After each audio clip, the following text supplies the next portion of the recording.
Saúdo os irmãos com a graça e a paz de Jesus. Amém?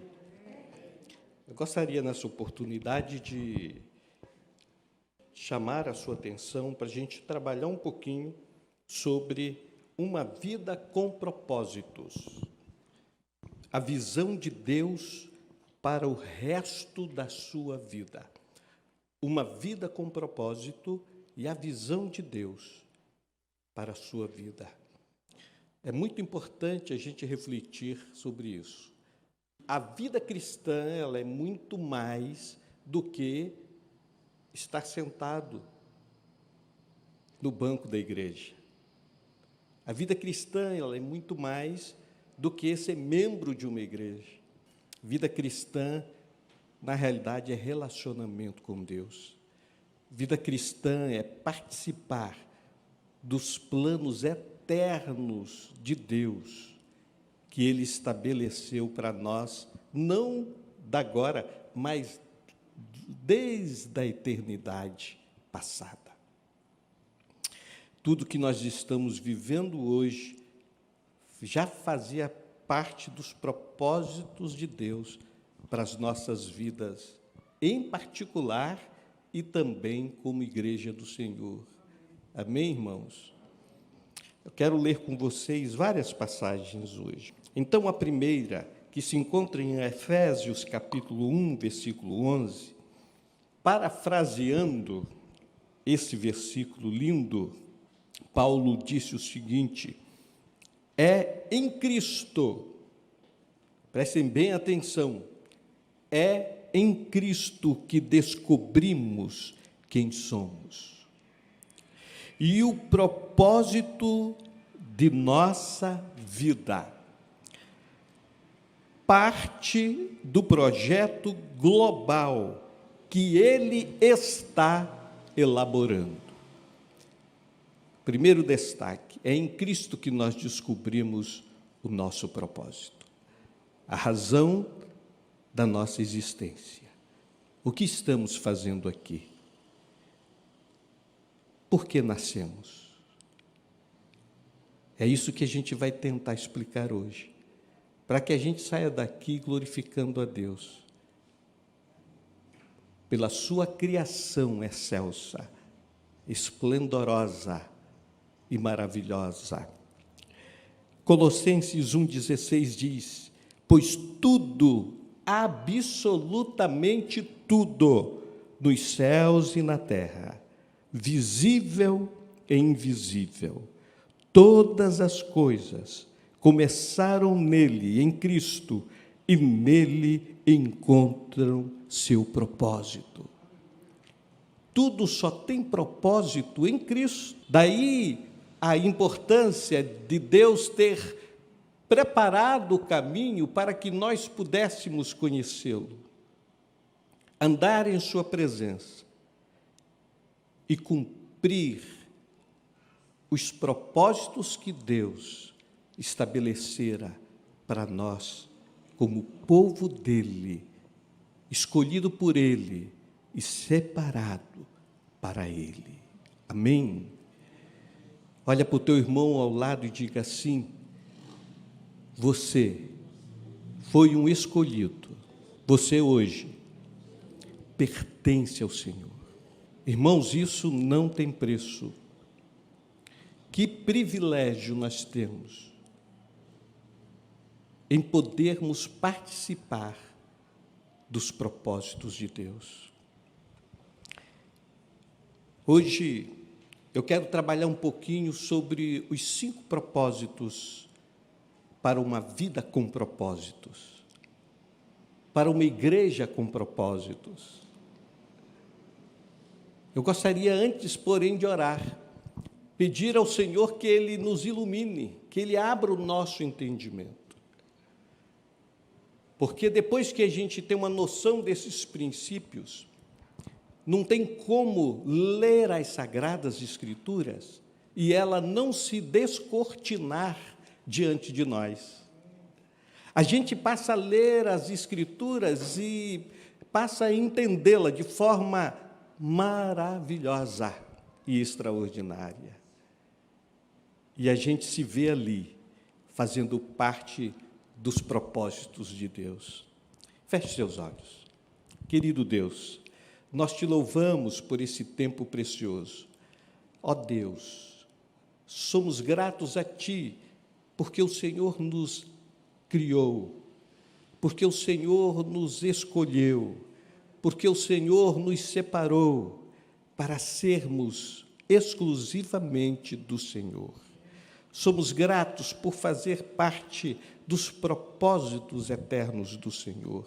Agora, o Pai, ilumina nossos corações, nosso entendimento, para que compreendamos claramente, ó Deus, o que Tu tens para nós. Que possamos sair daqui hoje, ó Deus, glorificando o Teu nome, porque nossa vida tem propósito, nossa vida tem sentido, nossa vida é útil. Ó Deus, ainda que olhemos para nós e não percebamos, mas só pelo fato de termos sido escolhidos pelo Senhor, somos gratos, porque o Senhor tem nos usado e tem planejado coisas extraordinárias para realizar por nosso intermédio. Nós te louvamos e glorificamos o Teu santo nome. Amém e amém. Queridos, Rick Warren, pastor Saddleback, na Califórnia, de um livro que tem sido vendido em todo o mundo e que tem impactado muitas vidas e mudado a história de muitas pessoas. Hoje a igreja dele é um igrejão, explodiu, cresceu, baseado nesses princípios que pretendo compartilhar com os irmãos, se assim Deus nos permitir, né? Esses princípios, eles são claros, simples, e que dão norte à nossa vida, dão sentido ao nosso viver, nos revelam a razão de estarmos aqui, não só nós individualmente, mas também a nossa vida como igreja. Por que Ele criou a igreja? O que a igreja está fazendo na terra? Então, é muito importante estarmos atentos a esses princípios. Então, em primeiro lugar, Deus me planejou para agradá-lo. Quando a gente vai para as Sagradas Escrituras, a gente se depara com Apocalipse capítulo 4, versículo 11, e aqui é um cântico, é uma oração de gratidão a Deus pela forma como Ele criou todas as coisas, inclusive cada um de nós.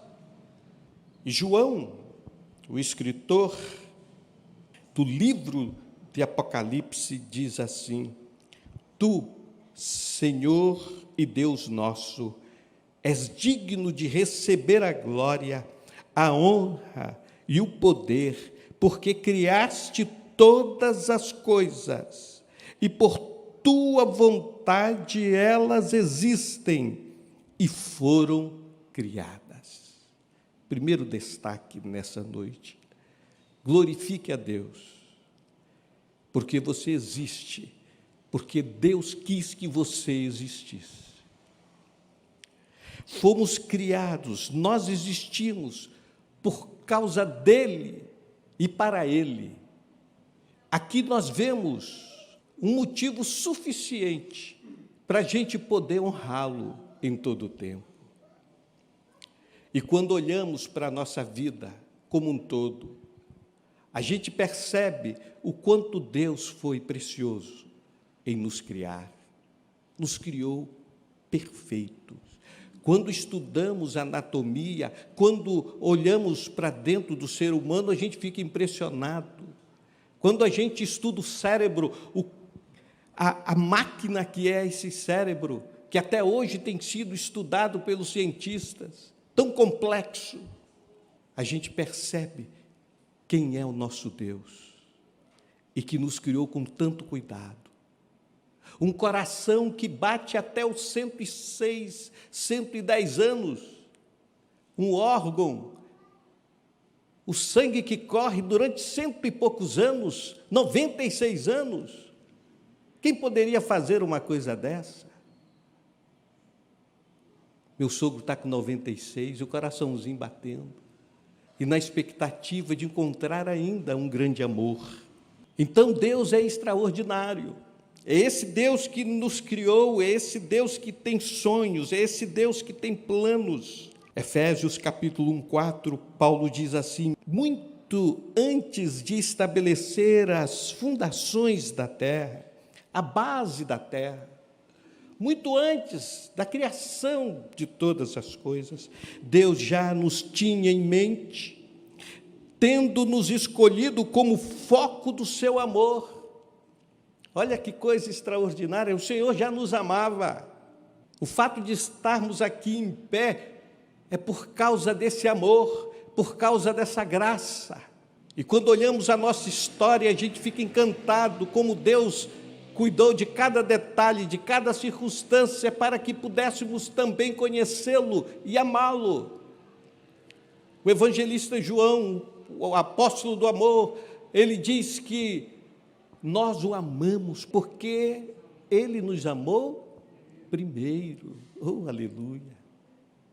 E não é de hoje esse amor. É um amor incondicional, que nos viu lá na lama, que nos viu distante dele, vivendo uma vida de rebeldia, fora dos seus propósitos. E esse amor tão grande foi que o motivou a vir até nós e mudar a nossa história. Ele não se contentou em apenas nos criar, mas também transformar a nossa vida, dar sentido à nossa vida. Mateus capítulo 22, do versículo 37 a 38, o Senhor nos diz: ame o Senhor,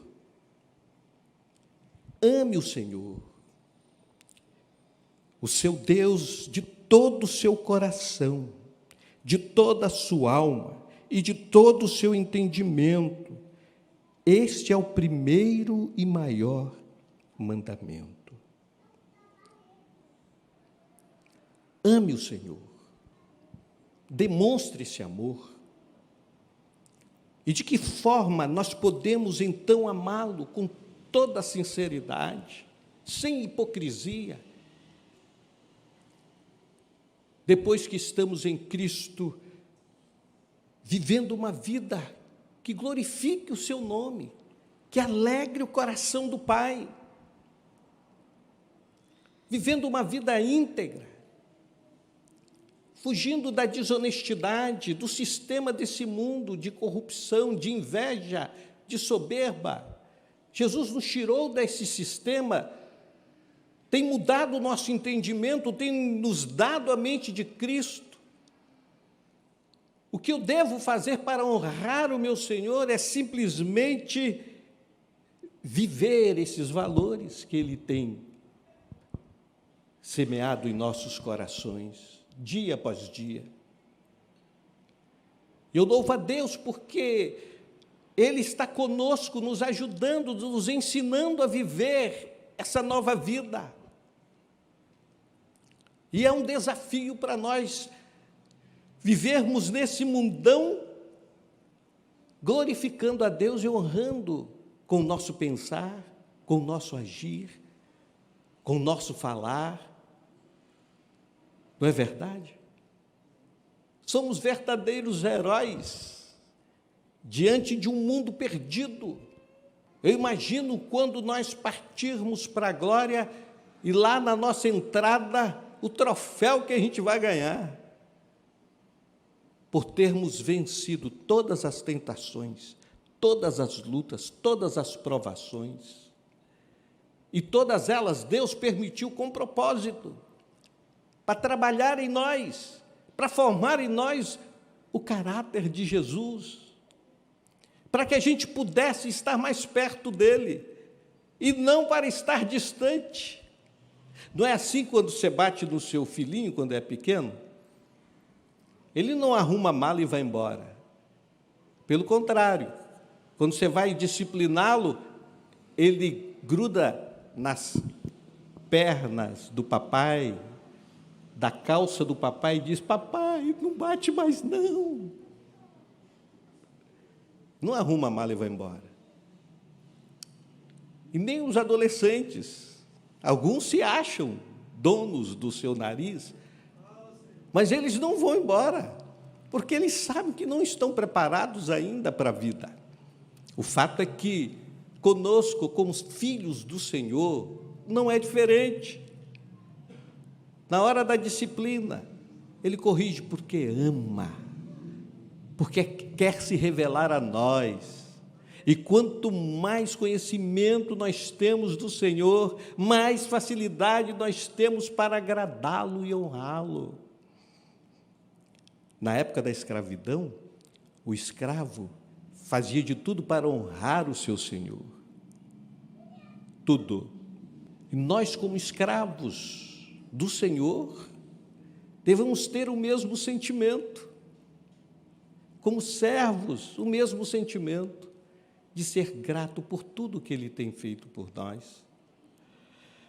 Queridos, então, ame o Senhor de todo o teu coração, que a sua vida como um todo glorifique o Senhor.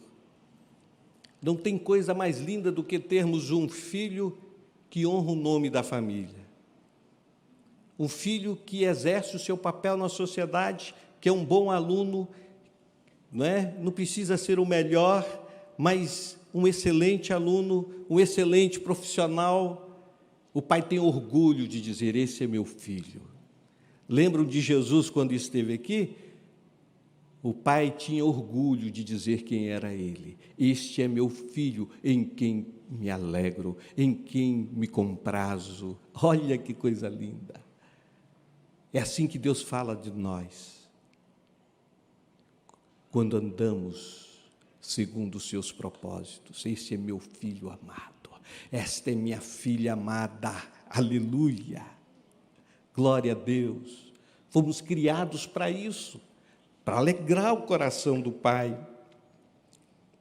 Oséias capítulo 6:6 nos diz: eu quero que vocês me amem, e não que me ofereçam sacrifícios.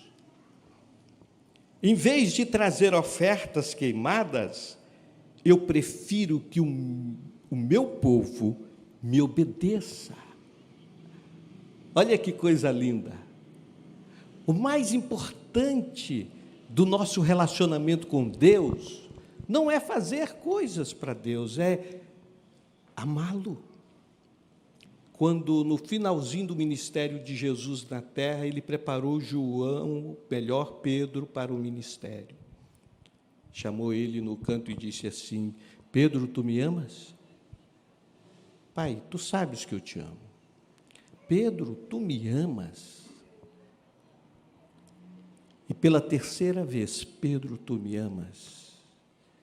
João ficou constrangido e, ao mesmo tempo, meio perdido diante de tamanha indagação. O que o Senhor estava dizendo para ele? O mais importante para mim é você me amar, é você me conhecer, é você andar de acordo com aquilo que eu vou falar com você.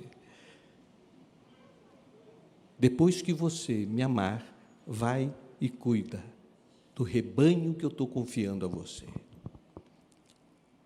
Cuida do meu rebanho, cuida das minhas ovelhinhas. Olha que coisa linda. Deus tem confiado a você um dom, um ministério. Ame primeiro o Senhor e depois sirva. Deu para entender? Ame primeiro o Senhor, se relacione com Ele, porque se a gente não fizer isso, irmãos, tudo que a gente fizer não vai ser para honrá-lo, vai ser simplesmente para nos honrar e não para que o nome dele seja glorificado. E nós corremos um risco muito grande de querer a glória do Senhor, não é? Mas Ele não divide a glória dele conosco. E outra coisa, nós precisamos entender que nós somos apenas um canal por onde a graça de Deus passa, por onde o amor de Deus passa, por onde os rios de água viva passam para abençoar vidas. E quem vai fazer isso tudo é o Senhor. Não é a gente. A gente é só um instrumento nas mãos do Senhor. Então, o que eu quero dizer com tudo isso? O primeiro propósito da vida é conhecer e amar a Deus acima de todas as coisas. E quando você vai para Mateus, capítulo 11, versículo 27, se não me falha a memória, o texto bíblico é claro em dizer que Deus conhece o Filho. E o Filho conhece o Pai. E a quem o Filho o quiser revelar. Toda autoridade foi dada a Jesus para revelar-nos o Pai. O único meio de conhecermos o Senhor é indo a Jesus, se rendendo a Jesus. Paulo, escrevendo aos Colossenses, disse que Jesus é a expressa imagem do Deus vivo. Olhando para Jesus, nós vamos entender o que Deus sonhou para nós, como Deus queria que nós andássemos e vivêssemos. Tudo o que Deus tinha na mente, no coração para nós, estava e está na vida de Jesus.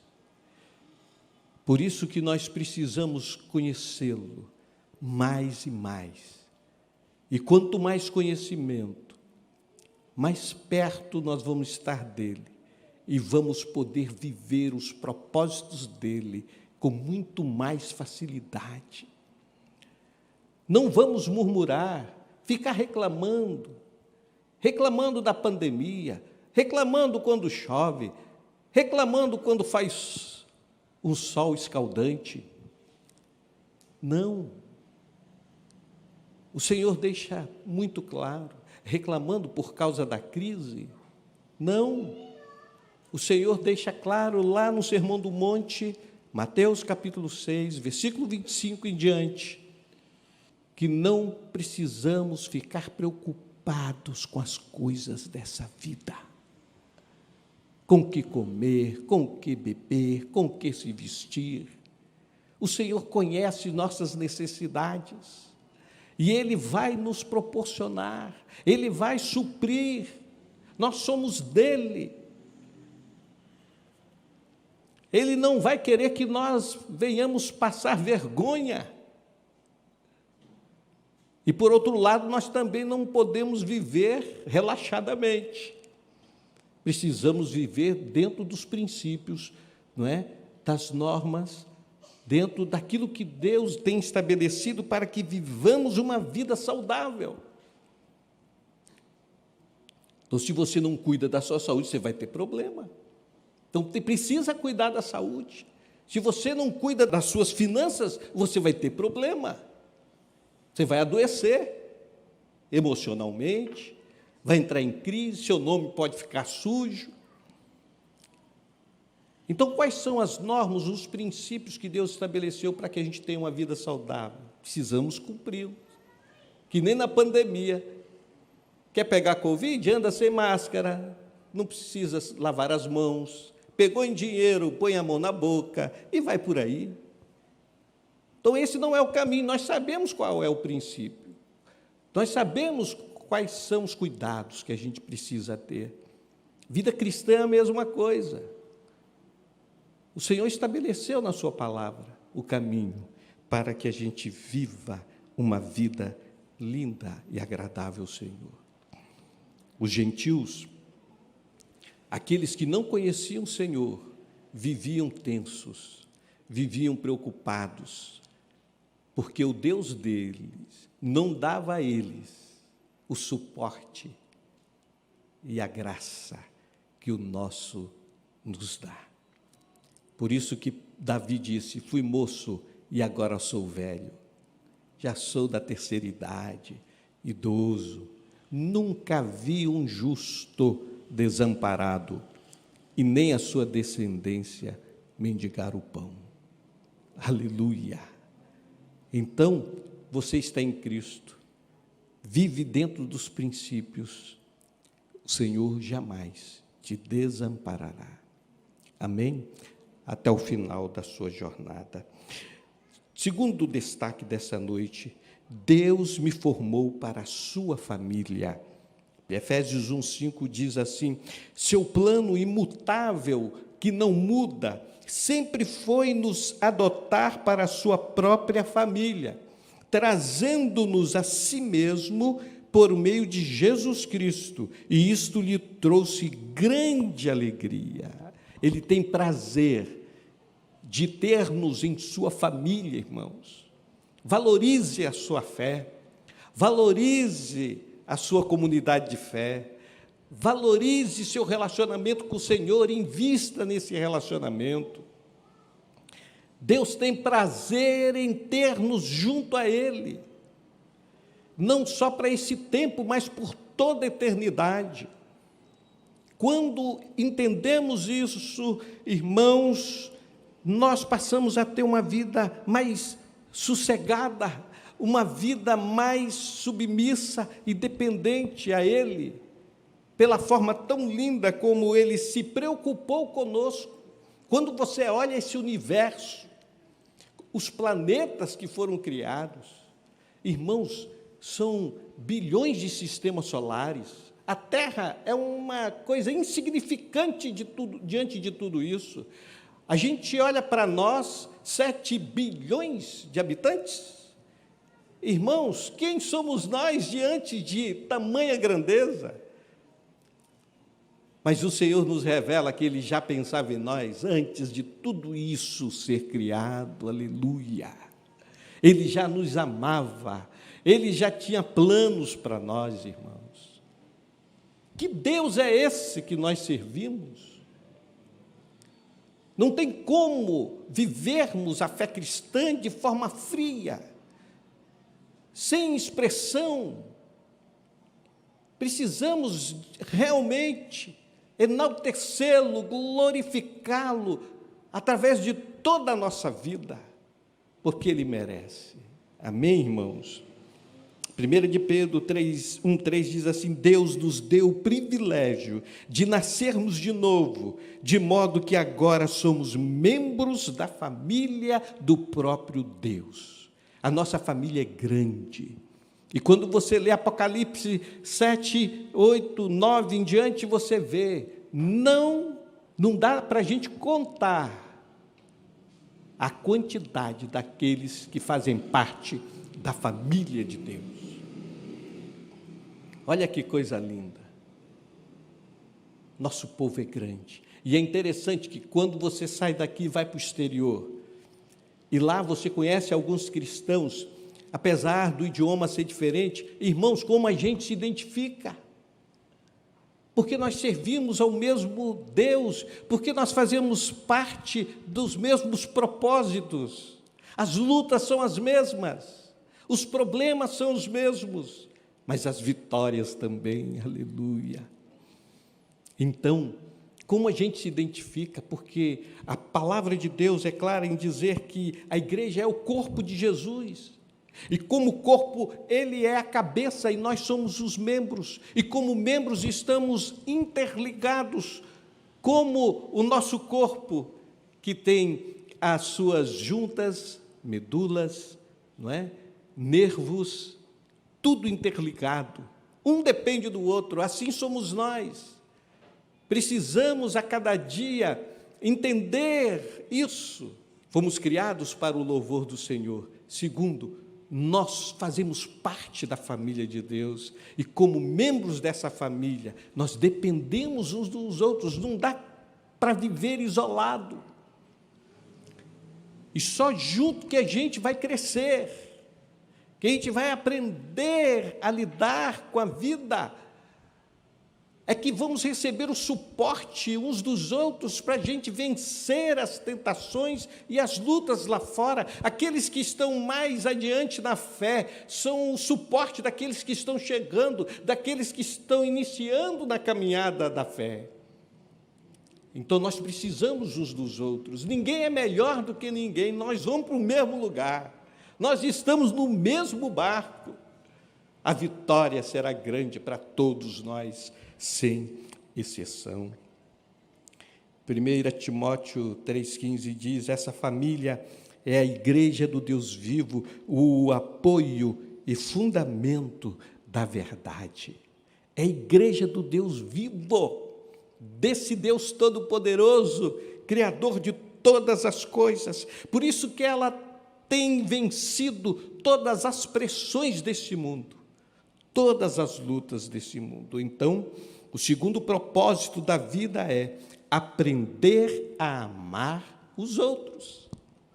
Paulo, em Romanos capítulo 5:5, que o amor de Deus foi derramado em nossos corações pelo Espírito Santo que nos foi dado. O amor de Deus já está aqui. Nós precisamos agora exercitar esse amor.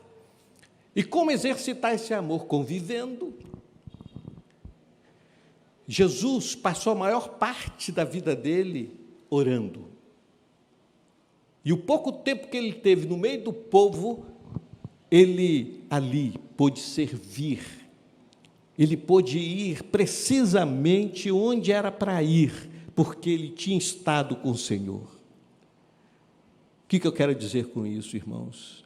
Precisamos manter a mesma intimidade, e quando formos para a nossa labuta, o Senhor vai nos conduzir, vai nos guiar às pessoas que precisam tanto do nosso auxílio, que precisam ver a luz de Jesus brilhar nas trevas. Jesus disse que nós somos luzes, luzeiros no mundo, disse Paulo. Referencial para conduzir as pessoas ao único Salvador da vida, que é Jesus. Lá em João capítulo 7, se não me falha a memória, versículo 37 e 38, lá diz que rios de água fluiriam do nosso interior. E lá na frente ele diz que esses rios de água se referiam ao Espírito Santo em nós, agindo por nós, vivendo em nós e fazendo aquilo que Deus sonhou para nós como igreja. Então, movidos por esse amor e pelo mover e agir do Espírito Santo, não tem como, irmãos, nós, como servos do Senhor, não impactarmos a nossa geração. Com ações simples, como eu disse há poucos dias, Jesus foi lá na casa de Pedro e a sogra dele estava doente, ele orou e ela foi curada, e ela logo passou a servir. De repente, na sua caminhada, você encontra uma pessoa precisando de uma cesta básica, de uma cadeira de roda. Você pode ir lá no SOS e alugar por R$60 por um mês. Ações simples, mas que podem fazer o reino de Deus chegar na vida dessas pessoas. A igreja foi criada com propósito, não para ser algo estática, sem vida. O Senhor nos revestiu de poder, de autoridade, para que a gente, onde estiver, cumpramos aquilo que Ele determinou para nós. Que é um exemplo simples. Uma irmã da igreja presbiteriana estava num consultório e a secretária, e ela só lá da cadeira observando, ela passando a mão, sentindo o incômodo, e ela então se aproxima e diz: minha irmã, o que está acontecendo? Estou com uma dor de cabeça há dias. Aí o Senhor falou com ela: ora por ela. Ah, mas eu sou a menor das irmãs da salinha de oração lá da igreja. Quem sou eu? A minha fé é desse tamaninho. O Senhor ora por ela. Aí ela imediatamente disse: minha filha, eu posso orar por você? Ela falou: você é evangélica? Eu falei: sou. Pode. Ela orou ali instantaneamente. A dor de cabeça saiu. Irmãos, instantaneamente a dor de um camarada que estava lá dentro do consultório, que estava sendo assistido pelo médico, também saiu instantaneamente. Foi uma cura de tabela, não é? Curou a moça aqui e a bênção chegou lá, simplesmente porque ela obedeceu. Quantas coisas nós podemos fazer se a gente obedecer? O que alegra mais o coração do Senhor é obedecer aquilo que Ele nos tem mandado. As grandes celebrações aqui são uma bênção. Mas se a gente lá fora não viver esse evangelho simples, o que a gente faz aqui não tem valor para o Senhor. Ele embola tudo isso e joga fora, por mais lindo que seja. Perceberam, irmãos? Vida cristã é muito mais do que esse momento. Nós não podemos nos contentar só com esse momento. Eu queria ver essa igreja repleta, mas o que eu quero ver é uma igreja lá fora, vivendo esses valores. É isso que vai impactar essa geração, irmãos. E, finalmente, Deus me criou para me tornar como Cristo. Olha que coisa, que privilégio. A cada dia, nós precisamos olhar uns para os outros e percebermos em nós as características de Jesus. É isso que nos identifica como seguidores, como os discípulos de Jesus. Se a gente não faz nada que Jesus fez e pode ainda fazer, significa que a gente não tem nada a ver com Ele. A gente é a cópia do nosso mestre. Que coisa tremenda. Romanos capítulo 8, 29. Pois Deus conhecia de antemão as pessoas e as escolheu para se tornarem iguais ao seu Filho, Jesus. Antes do mundo ser mundo, o Senhor já tinha sonhado, planejado isso para nós. Essa deve ser a nossa preocupação. Não é assumir cargos, funções da igreja, em primeira instância, porque nós precisamos de servos, de discípulos que sirvam, mas o mais importante é saber que, como filhos, o Senhor nos escolheu para sermos iguais a Jesus. Essa deve ser a nossa preocupação constante. Eu pergunto para os meus filhos lá em casa, nós precisamos olhar para os irmãos e perceber se esses valores estão presentes em nossas vidas. E se algum de nós estivermos fugindo desses princípios, desses valores, nós, cada um tem autoridade de chegar para o irmão e falar: vem cá, irmão, por onde você está andando? O que está acontecendo? Com amor. Nós precisamos nos cuidar e juntos estarmos nos preparando para o encontro com o Senhor. Ele prometeu voltar e Ele vai vir. Mesmo que demore, isso não importa, o tempo de Deus é o tempo de Deus, o nosso tempo é o nosso tempo. O fato é que nós precisamos estar preparados a qualquer hora para esse encontro. Filipenses 2,5: tenham entre vós o mesmo modo de pensar que Cristo Jesus tinha.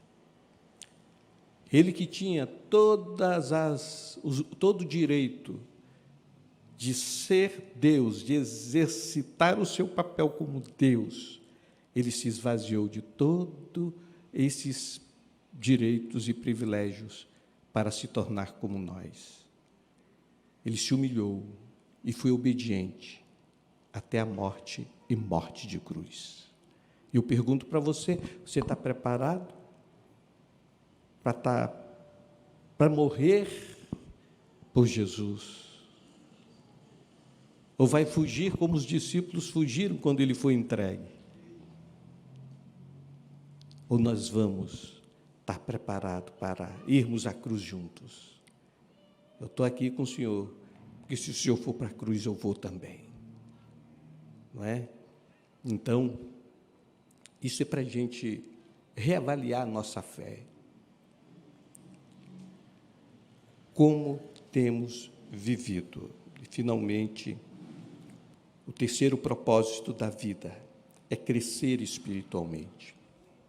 Ou seja, na graça e no conhecimento do Senhor. Vida cristã não é estática.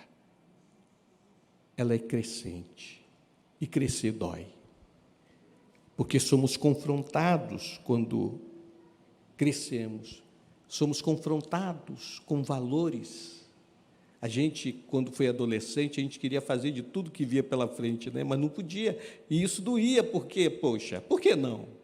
Não pode por isso, por isso, por isso, por isso.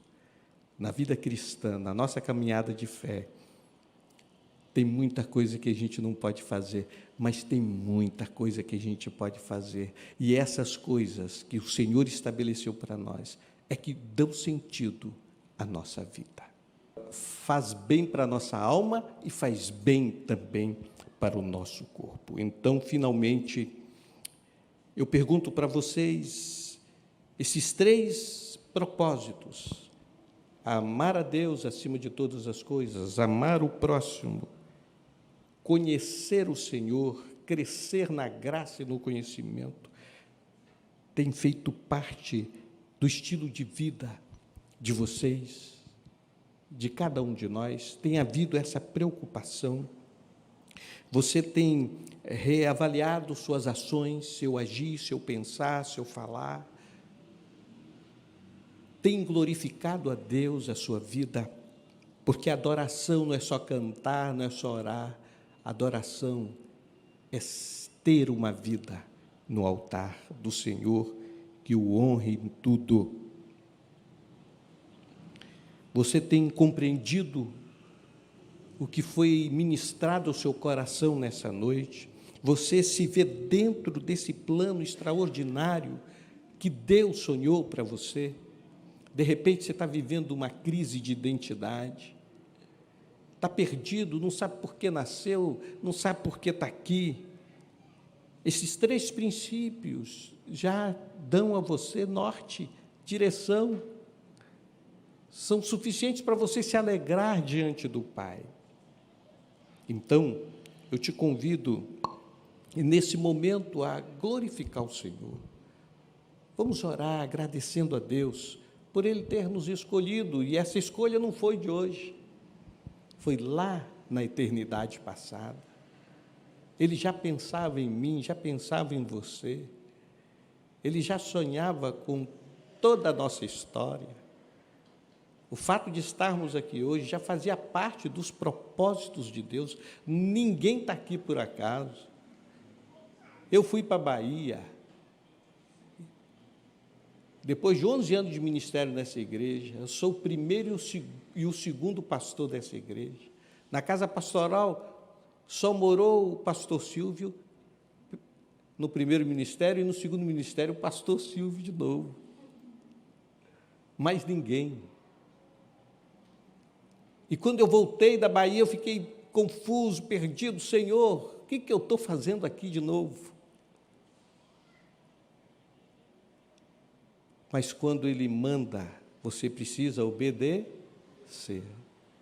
Você não precisa se preocupar em entender aquilo que Deus está querendo fazer por seu intermédio. Quando Deus disse a Abraão, vai para uma terra que eu te mostrarei, ele não sabia para onde estava indo.